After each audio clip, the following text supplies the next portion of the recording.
Hello. പണ്ട് +2 പഠനകാലത്തിൽ ശൈലജ ടീച്ചറിൻ്റെ history ക്ലാസ്സുകളിൽ എവിടെയോ മനസ്സിൽ കയറിക്കൂടിയ ഒരു ആഗ്രഹമാണ് പഞ്ചരഥങ്ങളുടെ നിർമ്മിതി കാണണം എന്നുള്ളത്. അങ്ങനെ പൂജാ വെക്കേഷന് ഇന്ദുമേട്ടനും ചെന്നൈയിലേക്ക് വരുന്നു എന്നറിഞ്ഞപ്പോൾ തൊട്ട്, അതായത് മാസങ്ങൾ നീണ്ട പ്ലാനിങ്ങുകളുടെയും പ്രിപ്പറേഷൻസിൻ്റെയും ഒക്കെ ഇടയിലും ഞങ്ങളുടെ 4 പേരുടെയും പ്രയോറിറ്റി ലിസ്റ്റിലെ ഫസ്റ്റ് പ്രയോറിറ്റി മഹാബലിപുരത്തിനായിരുന്നു. അതിന് ഒരു കൺഫ്യൂഷൻസും ആർഗ്യുമെൻസും ഉണ്ടായിരുന്നില്ല താനും.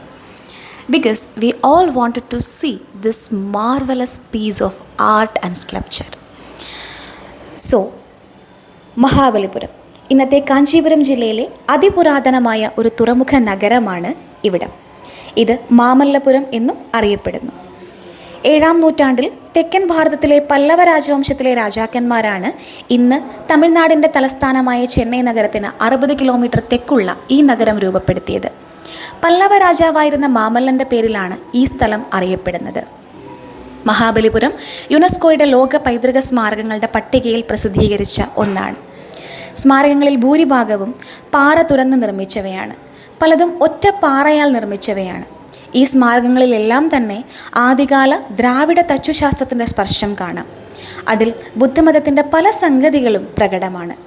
ഗുഹാക്ഷേത്രങ്ങളും ഒറ്റക്കൽ മണ്ഡപങ്ങളും ശില്പങ്ങളും ക്ഷേത്രങ്ങളും അടങ്ങിയതാണ് മഹാബലിപുരത്തെ സ്മാരകങ്ങൾ. പല്ലവ കലയുടെ ഉത്തമ ഉദാഹരണങ്ങളാണ് മഹാബലിപുരം. മഹാബലിപുരം പല്ലവ രാജ്യത്തെ ഒരു ശില്പകലാ വിദ്യാലയമാണെന്നും കരുതപ്പെടുന്നു. അപൂർണമായതും പല ശൈലിയിലുള്ളതുമായ അനേകം ശില്പങ്ങളാണ് ഇതൊരു വിദ്യാലയമാണെന്ന് കരുതാൻ കാരണം.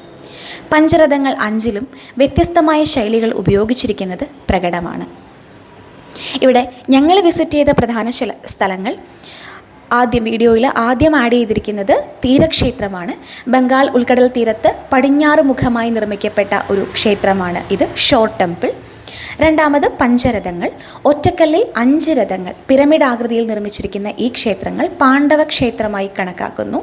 മൂന്നാമതായിട്ട് വരാഹ ഗുഹാക്ഷേത്രം അഥവാ മഹിഷമർദ്ദിനി ഗുഹാക്ഷേത്രം. ഇത് 7-ാം നൂറ്റാണ്ടിൽ നിർമ്മിച്ചവയാണ്. അതോടൊപ്പം തന്നെ നിങ്ങൾക്ക് തിരുക്കടൽ മല്ലൈ, ഗംഗന്മാരുടെ പതനം, അർജുനൻ്റെ തപസ്, ഇതെല്ലാം ശിലാശില്പങ്ങളും ക്ഷേത്രങ്ങളും ഒക്കെയാണ്. ഇതും വിസിറ്റ് ചെയ്യാവുന്നതാണ്. എല്ലാം അടുത്തടുത്തായിട്ടുള്ള സ്ഥലങ്ങളൊക്കെയാണ്. അപ്പോൾ ഞാൻ എപ്പോഴും പറയാറുള്ളതുപോലെ ജീവിതം ഹ്രസ്വമാണ്. പറ്റാവുന്നത്ര യാത്ര ചെയ്യുക, നിറയെ ഓർമ്മകൾ സമ്പാദിക്കുക, അനുഭവങ്ങൾ സമ്പാദിക്കുക. അങ്ങനെ കുടിച്ച കരിമ്പിൻ ജ്യൂസിൽ നിന്ന് കിട്ടിയ എനർജിയിൽ പൊരിവെയിലിൽ ഇക്കണ്ട സ്ഥലങ്ങളൊക്കെ ഒന്ന് ചുറ്റി നടന്ന് കണ്ട് ഒരു നല്ല വെജിറ്റേറിയൻ ഫുഡും കഴിച്ച് അങ്ങനെ ശില്പകലയുടെ ഈ വൈവിധ്യമാർന്ന നഗരത്തിനോട് യാത്ര പറഞ്ഞ് സ്വന്തം ജിപ്സി. അപ്പോൾ ഓക്കേ.